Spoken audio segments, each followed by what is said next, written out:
हमसे कहा कि हमें चर्चा करनी है। जब मैं उसका जवाब देना चाह रहा था, फिर मुझसे माइक ले लिया, मुझे अपॉर्चुनिटी नहीं दी। किसी पर कुछ भी ना फिजिकल असॉल्ट होगा, ना लाठीचार्ज होगी, ना कोई लीगल एक्शन होगा। डेडलॉक की कोई बात ही नहीं, कोई डेडलॉक ही नहीं है, इस्तीफा हो, चर्चा हो। अब हम तो चाहते हैं आगे चीजें बढ़े। राहुल गांधी, केजरीवाल, चाहे अखिलेश यादव, ये पॉलिटिकल उत्सव मना रहे हैं।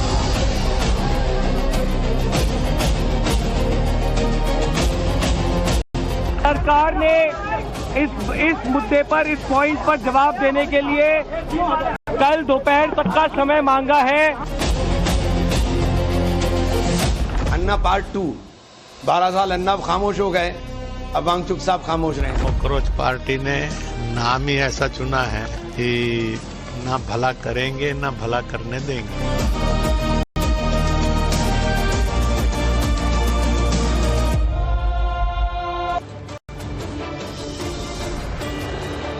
नमस्कार, स्वागत है आपका टाइम्स नाम नव भारत। आप देख रहे हैं, मैं आपके साथ अनुराग सिंह। एक बड़ा फेमस विज्ञापन है, उस विज्ञापन की एक लाइन थी, ये दीवार टूटती क्यों नहीं। आजकल कुछ ऐसा ही हाल सत्ता पक्ष और विपक्ष का है, और ऐसा ही हाल सरकार और सीजेपी के बीच बना हुआ है। गतिरोध की दीवार इतनी मजबूत होती जा रही है कि ये टूटती होती दिख ही नहीं रही है। एक तरफ संसद में 5 दिन से हल्ला और हंगामा जारी है, विपक्ष के हंगामे की वजह से संसद चल नहीं पा रही। दूसरी तरफ धर्मेंद्र प्रधान के इस्तीफे पर अटके सीजेपी के छात्र मानने को तैयार नहीं। इन सब के बीच बड़ी खबर यह है कि केंद्र सरकार और कॉकरोच जनता पार्टी के बीच एक बार फिर से बातचीत हुई। बातचीत क्या हुई आपको बताएंगे, लेकिन इस वक्त अश्विनी वैष्णव क्या कह रहे हैं वो सुनाते हैं। कॉर्डलेस बंद है, बाकी लोग कॉर्डलेस बंद करिए, सारे लोग।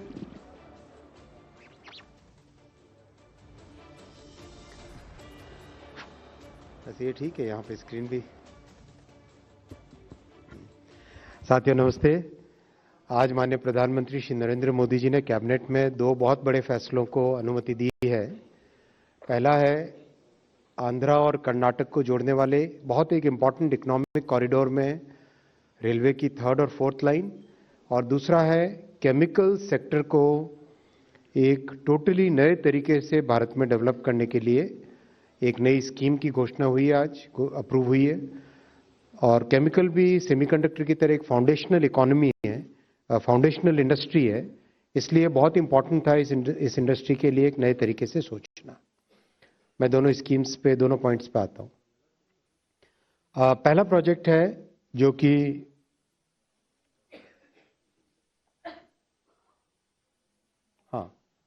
पहला प्रोजेक्ट है जो अगर आप देखें कर्नाटका और आंध्रा को जोड़ने वाली ये लाइन बेसिकली गुंतकल से बेल्लारी से होसपेट, होसपेट से हुबली और हुबली से आगे अंकोला की तरफ, अगर इस रूट को देखें, this is one of the most important economic corridors. There are steel plants, there are power plants, there are cement plants. एक मेजर इकोनॉमिक एक्टिविटी इस एरिया में होती है। That's why if you recall, कुछ ही महीनों पहले एक कैबिनेट का अप्रूवल हुआ था from Bellary to Hospet 3rd and 4th line. आज अप्रूवल हुआ है गुंतकल से Bellary 3rd and 4th line, और उसके आगे फिर होसपेट से Hubli 3rd and 4th line का ऑलरेडी डीपीआर अंडर प्रिपरेशन है। यानी गुंतकल से लेके all the way to Hubli and beyond that Hubli से अंकोला की न्यू लाइन, ये करने से नॉर्थ कर्नाटका का एक कंप्लीट इकोनॉमिक कॉरिडोर बनता है। यही इस प्रोजेक्ट की सबसे बड़ी इंपॉर्टेंस है। आज ये प्रोजेक्ट अप्रूव हुआ, बहुत बड़ा प्रोजेक्ट है, 46 किलोमीटर्स का, 1264 करोड़ रुपीस का इन्वेस्टमेंट इसमें आएगा। कर्नाटक आंध्र प्रदेश दोनों को जोड़ेगा। ये एक बड़ा मेजर ब्रिज है वेदावती रिवर पे, और उसके अलावा 7 मेजर ब्रिजेस हैं, 52 माइनर ब्रिजेस हैं, और 3 साल का ये प्रोजेक्ट का ड्यूरेशन है। करीब 80% of the land is already available on this alignment.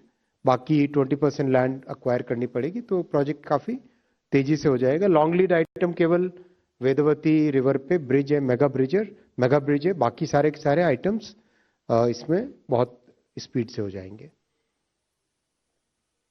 जैसा आप जानते हो, अगर रेलवे से किसी कार्गो को ट्रांसपोर्ट करें तो हाईवे के कंपैरिजन में 89% लेस CO2 एमिशंस होते हैं, यानी it is 89% less polluting compared to highway transportation, road transportation. Secondly, cost wise it is significantly lesser compared to road transportation. Cost कम है, pollution भी कम है. That's why दुनिया में बहुत सारे देशों ने रेलवे को प्रायोरिटी दी है और माननीय प्रधानमंत्री श्री नरेंद्र मोदी जी ने 2014 में जिम्मेदारी लेने के बाद से कंप्लीट रेलवे सेक्टर को ओवरहॉल करने का, ट्रांसफॉर्म करने का लगातार प्रयास चल रहा है. जैसा कि आप जानते हैं, रेलवे इज नाउ 99.6% इलेक्ट्रिफाइड और वर्ल्ड का largest electrified railway network Bharat बन गया है. और परसेंटेज टर्म्स में देखो तो स्विट्जरलैंड के बाद में सेकंड नंबर पे है. स्विट्जरलैंड इज 100% और इंडिया इज 99.6%. हालांकि स्विट्जरलैंड का railway network is just about 5,000 kilometres, 5,000 kilometre उनका रेलवे नेटवर्क है और भारत का 1,35,000 किलोमीटर का ट्रैक किलोमीटर्स का रेलवे नेटवर्क है. तो कंपैरिजन अगर करो, और उसके बाद में चाइना आता है नंबर 3 पे. चाइना इज अबाउट 80 के आसपास % है और उसके बाद में फिर कई कंट्रीज आती हैं. तो overall our countries performance on green transportation has been very good. और अभी तो recently hydrogen train has done very well, as all of you are aware. पिछले 17 जुलाई को माननीय प्रधानमंत्री जी ने हाइड्रोजन ट्रेन जींद से इनॉग्रेट की थी. कल या रादर आज सुबह तक इसके 1000 किलोमीटर्स फ्लॉलेस कंप्लीट हो गए. 1000 kilometres of hydrogen train running without any issues. शुरू का पीरियड बहुत इंपॉर्टेंट होता है ट्रेन के कॉमर्शियल रन में, तो we are very vigilant over each and every parameter. We are measuring about some 130 odd parameters continuously हम मेजर कर रहे हैं. उसमें कैसा उसका बिहेवियर है, किस तरह के उसके पैरामीटर्स के वैल्यूज आ रहे हैं, वो सब चीज़ें मेजर कर रहे हैं. तो इस प्रोजेक्ट से 16 मिलियन टन जो एक्स्ट्रा कार्गो आएगा, that is equivalent to planting 27 lakh trees. यानी 27 लाख ट्रीज अगर हम लगाते, उससे जितना कार्बन डाइऑक्साइड सिक्वेस्टर होता, कम होता, एटमॉस्फेयर से एब्जॉर्ब होता, उतना इस रेलवे लाइन के बनाने से कार्बन डाइऑक्साइड ट्रांसपोर्टेशन सेक्टर से कम होगा. So that's why it is equivalent to planting 27 lakh trees. 31 lakh human days का एम्प्लॉयमेंट इससे जनरेट होगा और 149 करोड़ लॉजिस्टिक्स कॉस्ट देश की बचेगी. सेकेंड मैं पॉइंट आता हूं, भव्य रसायन स्कीम. हम सब जानते हैं कि इकोनॉमी में there are certain industries which are foundational industries. जैसे steel industries a foundational industry, chemical industries a foundational industry, semiconductor industries a foundational industry. Foundational industry का इंपॉर्टेंस इसलिए होता है that foundational industry supplies material to many other industries. अगर आपके पास देश में एक फाउंडेशन इंडस्ट्री स्ट्रांग है तो उस फाउंडेशन इंडस्ट्री पे you can build many other industries. Chemical is one of those industries जिसमें if you have that industry in your country, then you can have multiple other industries which are based upon chemical industry. So that's why माननीय प्रधानमंत्री जी ने इस industry पे बहुत ध्यान देके भव्य रसायन स्कीम बनाई है. भव्य रसायन स्कीम का बेसिक थीम है plug and play chemical parks. Plug and play chemical parks time tested strategy है, दुनिया के कई देशों ने की है ये. और इस स्ट्रैटेजी में केमिकल में कॉम्प्लेक्सिटी आती है एनवायरमेंटल इश्यूज के कारण. एनवायरमेंटल कंसर्न्स बहुत इंपॉर्टेंट है केमिकल इंडस्ट्री में. सेफ्टी. दरअसल आज केंद्रीय कैबिनेट की बैठक हुई थी. उस बैठक में जो पेपर लीक वाला मामला है, उसका जो ऑलरेडी 2024 का कानून है, उसको और कैसे मजबूत किया जाएगा, उसमें कुछ और चीजें कैसे जोड़कर पेपर लीक को रोका जा सकता है, कैबिनेट की बैठक में उस पर चर्चा की गई. और उसी संबंधित ये प्रेस कॉन्फ्रेंस थी. जब उस पर बात होगी तो आपको बताएंगे. केंद्रीय मंत्री ये प्रेस कॉन्फ्रेंस कर रहे थे, लेकिन इसका एक बड़ा पहलू और है कि सीजेपी के जो प्रोटेस्टर्स हैं, उनकी ओर से डेलीगेशन आज सरकार से मिला और वहां पर अपनी बातों को रखा. 3 मांगे रखी गई और उसमें से कहा जा रहा है कि सरकार 2 मांगों पर तैयार है. लेकिन गतिरोध इस्तीफे की बात को लेकर। इन सब चीजों के बीच में बड़ी खबर यह कि केंद्र सरकार और कॉकरोच जनता पार्टी के बीच जो आज बातचीत हुई, वो बातचीत का कोई सार्थक नतीजा नहीं निकला। दिल्ली के विट्ठल भवन में दोनों पक्षों में करीब 2 घंटे तक बातचीत हुई, लेकिन मामला फिर से शिक्षा मंत्री धर्मेंद्र प्रधान के इस्तीफे पर अटका हुआ है। सीजेपी की तरफ से बातचीत में शामिल आशुतोष रांका और सौरभ दास ने सरकार को 2 टूक कह दिया है कि धर्मेंद्र प्रधान के इस्तीफे से कम कुछ भी मंजूर नहीं होगा। अगर सरकार उनकी मांगों को नहीं मानती तो कल से आंदोलन को उग्र किया जाएगा। इसके बाद सरकार ने अपना जवाब देने के लिए कल दोपहर तक का समय मांगा है। हालांकि इस बातचीत में 2 बातों में सहमति बन गई। पहली, प्रदर्शन में शामिल छात्रों के खिलाफ एफआईआर रद्द करने की, और दूसरी, जिन छात्रों ने आत्महत्या की उनके परिवार को मुआवजा देने पर सरकार विचार करेगी। लेकिन जहां पर गतिरोध है, जहां पर डेडलॉक होता हुआ दिख रहा है, वो है धर्मेंद्र प्रधान का इस्तीफा। सुनिए। एक सेंटीमेंट है, वो बहुत क्लियर सेंटीमेंट है that Dharmendra Pradhan has to resign और he needs to be stuck. सरकार से इस बारे में विस्तृत चर्चा हुई है। सरकार ने इस मुद्दे पर, इस पॉइंट पर जवाब देने के लिए कल दोपहर तक का समय मांगा है। हमने सरकार को बता दिया है कि पूरे देश भर में इस समय प्रदर्शन चल रहे हैं, जो प्रदर्शन बढ़ते जाएंगे, और अगर हमें जल्द ही धर्मेंद्र प्रधान का इस्तीफा या बर्खास्ती नहीं मिली तो ये प्रदर्शन और व्यापक होंगे और जल्द ही कॉकरोच जनता पार्टी को एक और नेशनल कॉल देना होगा। हम उम्मीद करते हैं कि सरकार जल्द से जल्द धर्मेंद्र प्रधान को बर्खास्त करे। आशुतोष रांका, सौरभ दास क्या कह रहे थे मुलाकात के बाद, वो आपने सुन लिया। सरकार की ओर से कहा जा रहा है कि ये डेडलॉक खत्म करने की कोशिश की जाएगी, लेकिन बात अगर सिर्फ इस्तीफे पर ही बनेगी तो सरकार क्या करने जा रही है, ये सवाल जरूर है। बहुत स्वागत करते हैं। हमारे साथ 3 मेहमान जुड़ गए। कौशल कांत हमारे साथ जुड़ गए जो कि भारतीय जनता पार्टी के प्रवक्ता हैं। हमारे साथ वरुण पुरोहित जुड़ गए, कांग्रेस पार्टी के नेता, और हमारे साथ अखिलेश कटियार जुड़ गए, समाजवादी पार्टी के प्रवक्ता। आप तीनों का बहुत बहुत स्वागत है।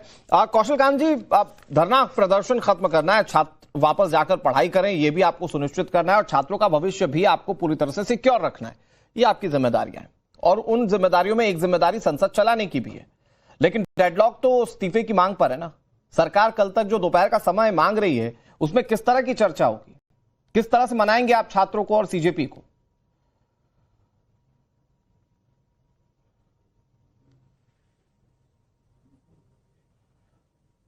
कौशल कांत जी, एक बार जरा चेक कीजिए, शायद आपका ऑडियो म्यूट है।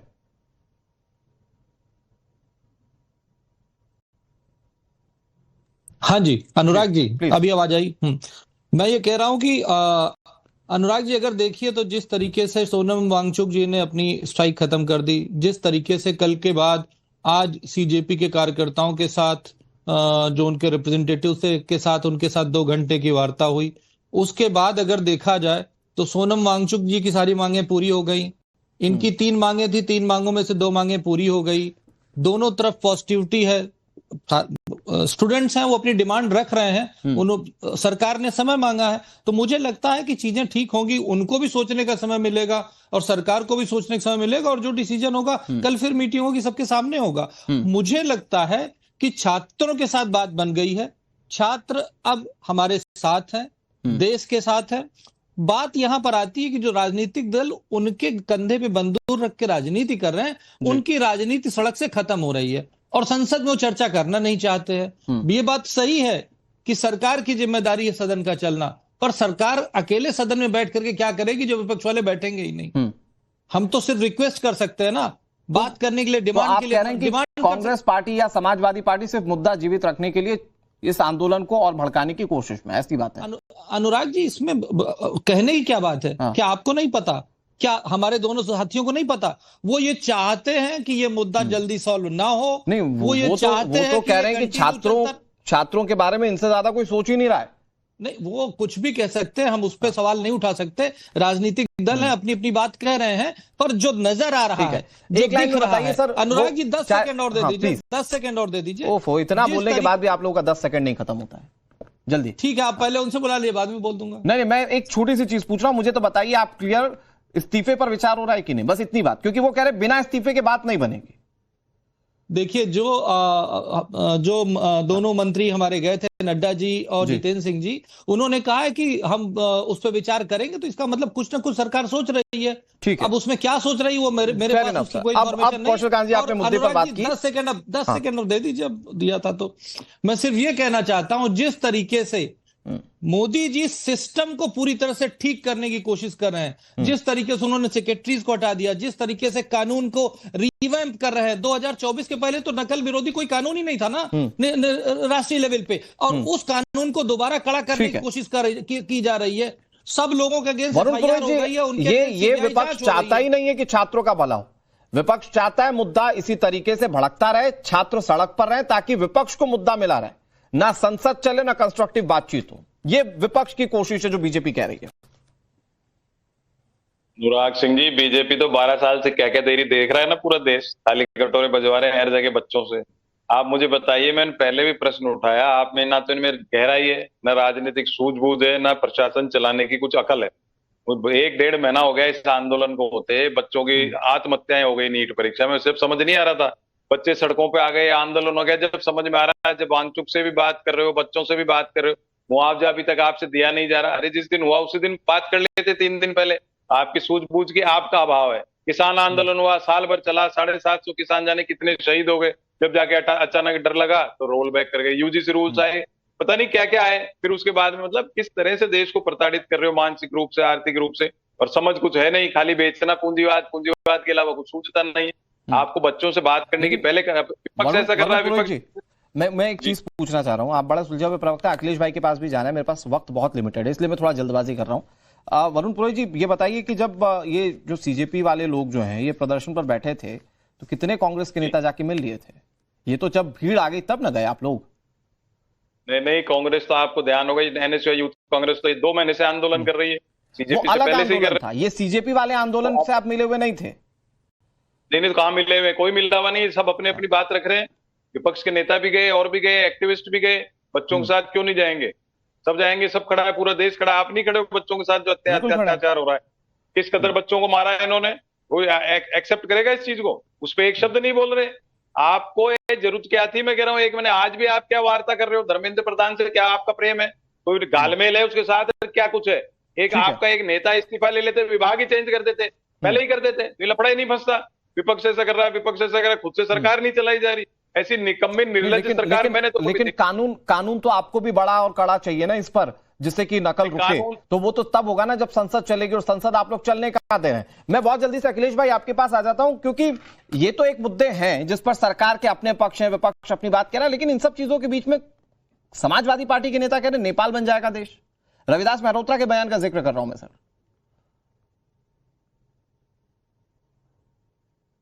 सरकार की जिम्मेदारी है, जैसे आपने बहुत शुरुआत में अच्छी बात कही कि सरकार की जिम्मेदारी है छात्र पढ़ाई करे, जाके संसद चले, लेकिन अब तो सरकार की जिम्मेदारी कुछ रह नहीं गई।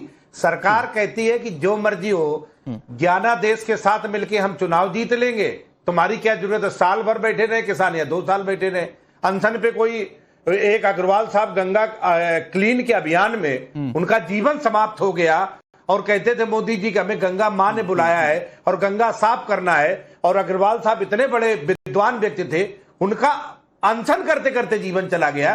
कितनी संवेदनहीनता की उम्मीद आप किसी सरकार से कर सकते हैं? सोनम वांगचुक का तो अनशन खत्म कराना। आज जो लाठीचार्ज हो, अग्रवाल साहब के बारे में कुछ बात कह सकते हैं क्या आप? उनका जाना क्या देश के लिए क्षति नहीं है? क्या सरकार का घमंड नहीं था वो? और वो क्या अपने घर के लिए बैठे थे अनशन पे? वो तो कहते थे गंगा साफ करो, लेकिन क्या किया इस सरकार ने? मोदी जी पूरी तरह सिस्टम ठीक करना चाहते, क्या बदतमीजी बेवकूफी भरी बात है। अरे 12 साल हो गए, क्या 150 साल चाहिए तुम्हें पूरी तरह ठीक करने के लिए? लेकिन अगर 12 साल आपने दिए या देश की जनता ने दिए, तो एक मॉनसून सत्र का एक अदद सेशन भी तो विपक्ष दे सकता है अखिलेश सर। लेकिन